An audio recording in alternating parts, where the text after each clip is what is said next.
juste, qui a le droit de fumer pendant la messe ? Bon, pendant la messe, on voit parfois s'élever dans les airs une fumée accompagnée d'une bonne odeur. Alors non, je ne parle pas de tabac ou de cigarettes, mais bien de l'encens. Mais alors pourquoi utilise-t-on de l'encens pendant la messe ? C'est ce qu'on va voir tout de suite. Figurez-vous qu'il y a quelques siècles, l'encens n'était pas le seul à fumer pendant la messe. En effet, ce n'est qu'en 1590 que le pape Urbain VII interdit de fumer du tabac dans les églises et menace d'excommunication toute personne ne respectant pas cette nouvelle règle. Mais aujourd'hui, c'est juste de l'encens qui est brûlé lors des messes. En fait, son origine date de l'Antiquité. Dans la Bible, l'encens est mentionné 170 fois. Dans les psaumes, l'Ancien Testament ou dans les évangiles. Par exemple, l'encens est l'un des cadeaux faits par les mages à Jésus.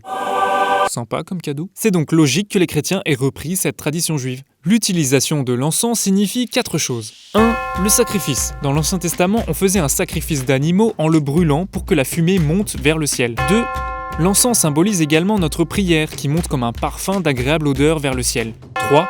L'encens qui brûle nous rappelle que notre vie est faite pour être donnée entièrement à Dieu. 4. L'encens symbolise la présence de Dieu. Pendant la messe, on encense donc l'autel, le prêtre, l'assemblée, la parole de Dieu à l'ambon et l'hostie lors de l'élévation.